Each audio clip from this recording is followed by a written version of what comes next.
I don't know if you can relate to this, my friend, but in both of my very successful businesses that have brought me so much wealth, so much joy, and brought me so many beautiful people that I love, I've never felt safe. I've never felt like I had built something that was like perfect, indestructible, that will be with me forever. I have never been able to get rid of the feeling that this was all just luck and the perfect timing and that this is not real and it like is going to go away tomorrow. Like I am constantly on the edge feeling like there is impending doom, feeling like I can never relax and that I have to keep innovating and working and changing and staying ahead in order for this that I've worked so hard for to not go away. That has Mm. been a constant for me. And I think that especially working now more intimately with my mastermind program, my amazing hairstylists who are doing such crazy things in their businesses, like defying the odds and being able to have more like one-to-one conversations with them and really get to know them a little bit more deeply. I'm noticing that this is a very common theme between a lot of us. And I don't know if you've experienced this, Jody. I don't know if this is like a common business owner thing for everybody, but like I wanted to address it today and speak about my own experience because it has been like a very all-encompassing thing like in my life. Like there are two things that absolutely like are always plaguing me and what I bring up in therapy, and it's boys and then this. Right. And Um, so Go ahead. and so like I've done a lot of work on it and I would love to just make you feel validated today if you're listening to this and you're like a high performer and you've created a great business for yourself but you still feel like it could just escape out from under you at the drop of a dime, you know? I want to talk to you about what's helped me and also just make you know that you're not alone. And to answer your question, yes, Hunter, I absolutely relate. I feel like there's so many times where, like, if I'm like, I get real with myself and I'm like, Jody, if you would have told yourself like 6 or 7 years ago that you would have accomplished the things that you've accomplished today, you'd be like, what? You're never going to worry again. Like, this is like, you've made it, girl. Like, good job. You know what I mean? But what I have learned, like, from my own business, and then, like you said, from just having conversations and working with other high performers and high achievers is that there is no magic number, I don't think, when it comes to building a business. And we expect there's going to be that. And I think once you get to that level where you are successful, you have built something and you have more to lose, there is that feeling that you really do have to learn how to work through. And so, you know, what's your experience been, Hunter? Like, I know this is something that you deal with consistently, and I don't think it ever magically goes away, but like, what do you do to keep moving forward, to regulate yourself, to deal with that feeling? There is a lot of like things that I've done and learned about the situation. Right. One of the things that I've learned about the situation is like the catastrophizing of the Mm, future.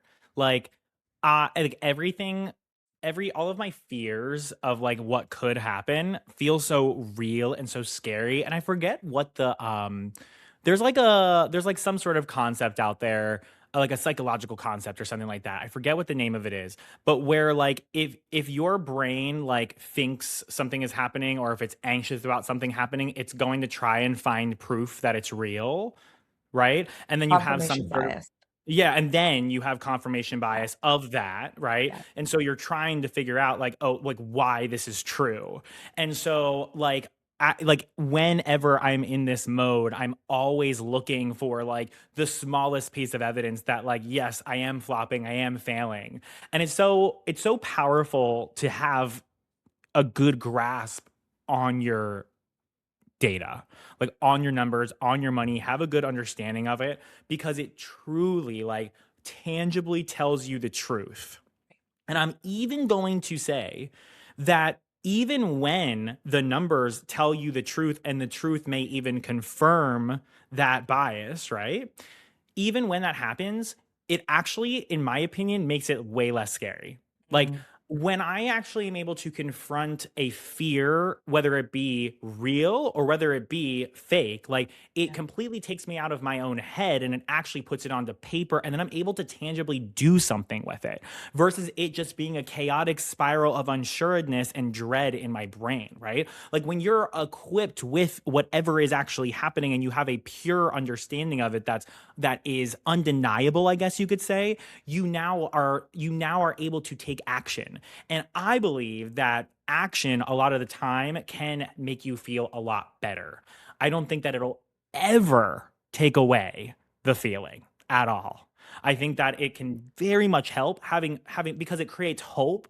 Like creating a plan and taking action creates hope, and I think that hope oftentimes can destroy a lot of that fear. Clarity of the future, having a plan, all of that stuff is so helpful, but I think it'll still linger in the background, right? In one way or another.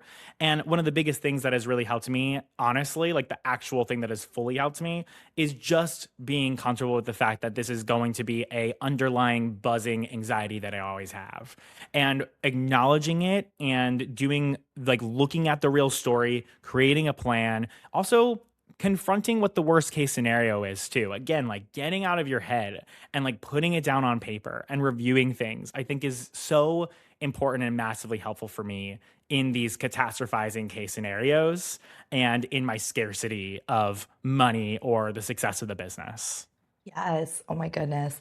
I love that you said scarcity because, I'm not going to bring up anything too woo woo for you, Hunter, but I will say that that was one of the things that shifted for me the most was learning, like, just at its core, like the scarcity versus like more abundance mindset stuff, right? So it's like we can either look for all of that evidence, and I think there's like active choice sometimes as well. Like we can't choose the feelings that come up, and I totally agree with you. They're never going to go away, but we can like reframe a little bit where it's like, okay, even if, like you said, even if the worst case scenario happens, like I've done it once, I could do it again. There is always more clients out there, more whatever out there. Like, and just knowing that you have the ability, like you've done this and you have evidence that you can do this thing. You've already built something successful. That is also evidence, and there is more available for you.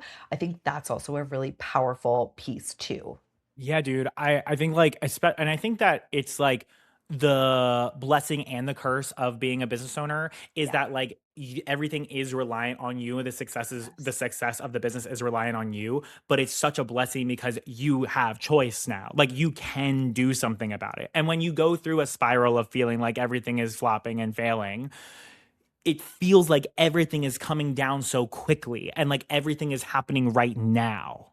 It feels like the feeling of when there's an announcement that everybody has to quarantine and you have to shut the business down. Like, Totally. but normally that's not the situation, right? Like normally we're just catastrophizing on a normal Tuesday when Right. nothing very urgent is actually happening.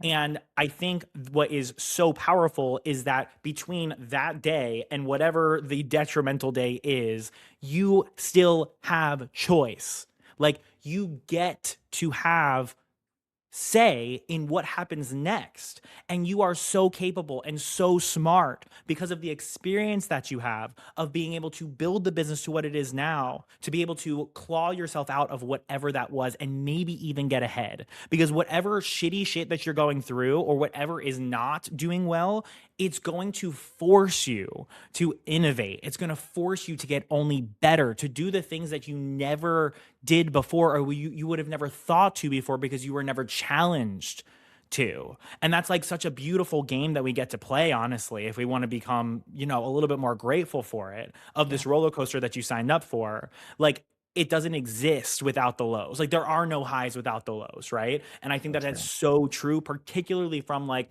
a knowledge and experience perspective. I feel more equipped to be able to deal with whatever is thrown at me now versus when I started in the beginning when everything was really, really, really great and freaking multiplying income and doubling shit, whatever it may be, when everything was crazy, right? I was not nearly as equipped with whatever disaster would have happened at that time. But Yeah. now I have so much experience, so many connections, so many skills And I know that, let's say that my entire business was fucked up tomorrow, I know that there's so many things that I could do. And I've Yeah. mentioned this on the podcast before, but like one of the best actions you can do for yourself is writing down, if this happened, what would I do next?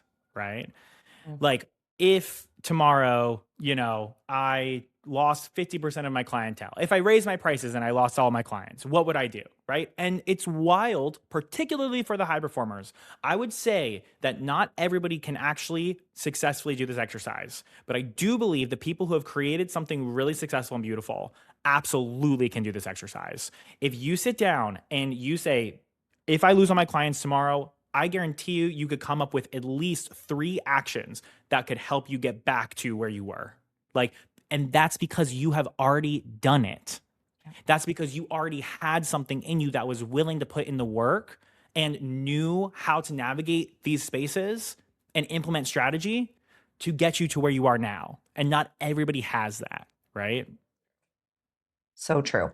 So I wanted to ask you too about like when these fears are unfounded, I guess we can say. So like Yeah, this is when important to talk about too, because some of y'all listening to this, y'all think shit's fucked up and it's really not. Sorry, go exactly. ahead, Jody. Exactly. So say like and this is something like you and I have talked about before where it's like, when you do that like incredible price increase and the point is to thin out your books, right? Like that's like literally the goal. You want to increase your prices to like reduce that demand on your time, and then it works and there's like a couple gaps on your time and people freak out even though they're making more money. So like Yep. let's talk about how we can confront that mindset piece. Like what do you do differently? What different advice do you have there when it comes to something that's like you're fine? I mean, I fear like I mean, just go of course, like going back to like just having a good grasp on your numbers is really important. Understanding how to read them to be able to answer these questions. Like you need to have the skill of like, okay, here is my theory, what is the evidence to prove or disprove this theory? Or like what are the indicators to support or unsupport this theory, right? Mhm. Like you need to have that understanding yourself if you're going to do this yourself.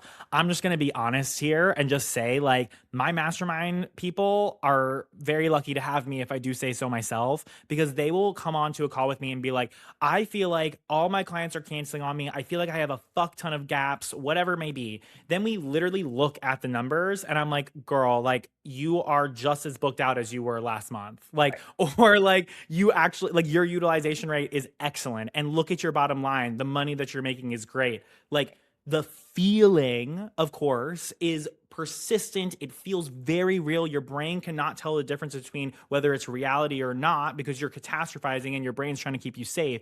But if you have somebody else who's able to reflect this with you and give you a reality check on top of actual evidence on paper that's inarguable, that destroys the theory. Again, the feeling might stay, but at least you have a little bit more hope. Like at least you have that evidence that you can feed your brain and that primal instinct to calm the F down a little bit. And I will tell you, especially for high performers, oftentimes it's disproven very quickly and it's not nearly as bad as it feels. Yeah. And even if, again, there is some sort of dip in performance to prove your theory, again, it's normally not as bad. Mhm. And now you have the awareness of the small thing that you need to improve to make it better. Like that's the beautiful thing is normally it's just this one number and then you're very clear on the actions that you need to take to adjust that one number to make it better to solve whatever problem that you have, right? And again, being able to sit down on a call with me and look at your numbers together on a monthly basis, that's a really great way of being able to brainstorm that, get into action, and stay focused to be able to improve it. And I think that my mastermind students can very much attest to the fact that I've talked them off the ledge many a times, and we've gotten to solutions very quickly. And it's honestly a privilege to be able to do that because like I wish I had that, I mean, I have had that and I've seen, and that's why I created this in the first place, that this Right. program. But like, it's so nice to be able to like relate to these entrepreneurs who are so amazing and passionate and like creating such badass businesses that I can relate to in the fact that they have the same experiences that I do and share what I've been able to discover and be able to get them out of their own heads. Like that is so much fun for me I and, love and, that. and impactful for me. Well, I think that's so true though, because it's like you can really invent a whole lot of crazy stuff about where you're at. Like, and sometimes it does take someone spotlighting that and being like, what are you talking about? Like, this is not actually happening for you to be able to see it. It's like the emotions that we're tied into as entrepreneurs, like you said, when everything rises and falls with you, like your emotions are so tied to the performance or the perceived performance of the business. And I think for hairstylists particularly, like who came up like in the past, however long, I think the conversation has only recently changed.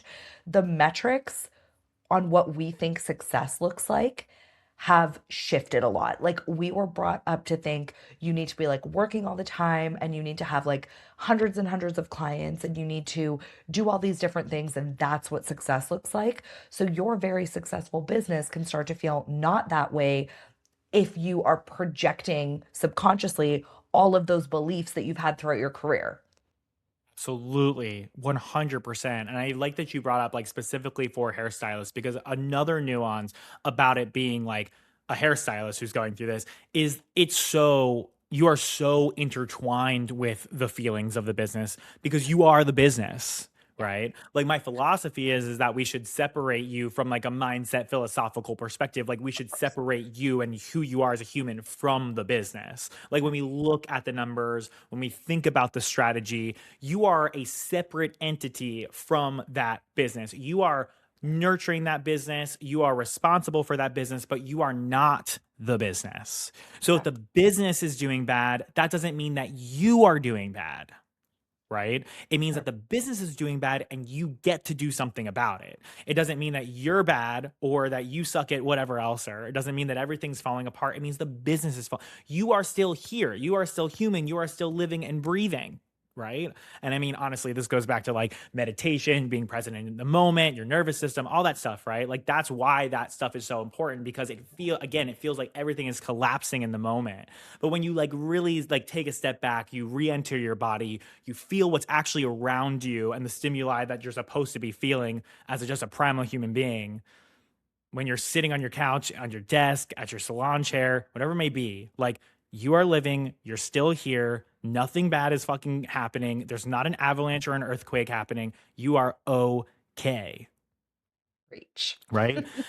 But it is very easy to not even rely on, it's really easy to intertwine our identity and if we are bad or if we are failing with the business. And I think that it's really important that we make that distinction. Yeah. Yeah, no, I totally agree with you. And I think that's something that you have taught me so much. Like, I do think there's that real interconnection that's not always healthy.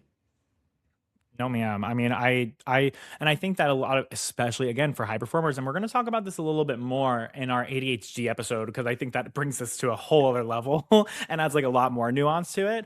But I think what else also happens is like high performers get a lot of fulfillment from the business, and that automatically creates a lot of intertwining, and a lot of feelings of self worth with the business. Yeah. Like this is what is bringing you like the validation of your ego. This is what's feeding your ego and telling you you are a good person, you are a productive member of society. This is what makes you worth it. This is what makes you worthy of like being a human, right? I mean, particularly in the society that we live in, like our value is assigned to how much money that we make. That's a massive part of our norms and traditions. And that story that we're all, completely brainwashed into, which by the way, money is like a completely fake and made up concept. Like that causes a lot of those feelings. And so like as soon as the business isn't validating your self-worth, your feelings of are you worthy, right? Then you've intertwined so much of your own validation into that and the performance of your business that you're going on the roller coaster with it. So you feel the highs and you feel the lows, and it's okay for you to do so. I don't think that you're ever going to get rid of that, but I think that it's good practice to actively try to separate the two. Like for example, get a fucking hobby. Yeah. Like Yeah, for the sure. reason I love skiing, hiking, what else do I do? I don't know what else I do. Camping. Tech. All Yes. yes, all the things. Camping, the reason I love even the tech stuff, like, all of it, like, all of my hobbies, the reason I love it all so much is because there's a challenge to it. Right. Like, there is something to yearn for. Like, there's something that brings me validation that it's not necessarily like nobody else is like looking at it and being like, "Oh, that's really cool." I mean, yes, they maybe are, but that's not where I'm finding my validation. It's like if I like if I make my turns a little bit better when I'm skiing, I'm the only one who's noticing, but it's something to work towards and it really makes me feel like great about myself and it's very exciting. And that's a really healthy thing to have. And that makes it so I'm not only looking for validation through the success of my business, I'm looking for validation through other productive and healthy things in my life that challenge me that are not related to the business. And I think that's really healthy. And there's still could be lows and highs in my skiing. You know, I could fall, which I'm actively, which I thought that I'd be better by now. I've improved. I've improved. But like I am actively trying to get really good at switch skiing right now, which is like literally skiing backwards, but it's not just skiing backwards. It's also being able to like look behind you while you're skiing backwards. And Wow. that's like a whole other game. And I thought I'd be so much better by now. And I'll fall while I'm doing it every now and then. It's been like 2 years. I've been like really actively practicing this. And when I fall, like it does feel a little bit shitty, but I get the fuck back up and like I keep it pushing. And we need to do the same thing with our business, right? But regardless, I have that hobby and just getting into those hobbies and like reconnecting with myself outside of my business has been massively helpful for this scarcity and this like intertwining that I've felt and feeling like the business is going to fall apart from underneath me because it honestly just gives my brain something else to find importance with Yeah. and around. Absolutely. I remember hearing like really early on when I started becoming an entrepreneur that like when Einstein was stuck on a problem, like a math problem, he'd go like play violin and just do something totally different.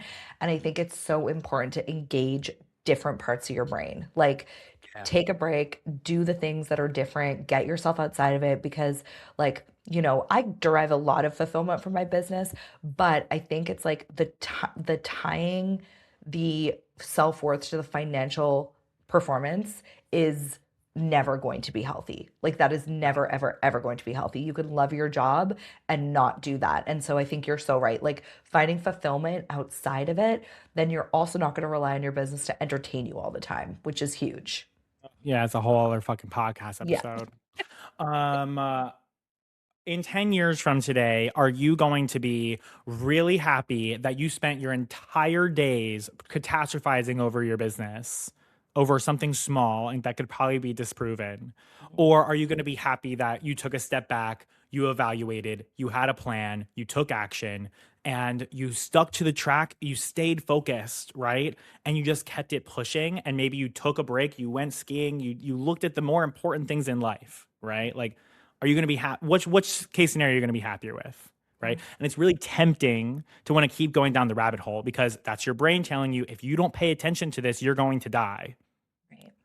Like it's like if you don't pay attention to this, if you don't give this your all and every piece of your attention right now, you are literally going to die. Like that's how it feels, you Yeah, of know? course. Like that's like and normally honestly that leads to extremely not helpful action. I mean, Right. you operating from that space normally honestly it just ends up creating distractions. It ends up, creating things that just do not help you at the end of the day. So thank you for sharing the advice of taking a break, taking a step back, do something different that stimulates your brain in a different way that it requires involvement, not just scrolling on Instagram or watching a TV show or distracting yourself in that type of way. Like move your body, like do something that requires intellectual like interaction in one way or another Yeah, besides the business. I love that advice because it really can reset you and bring you back.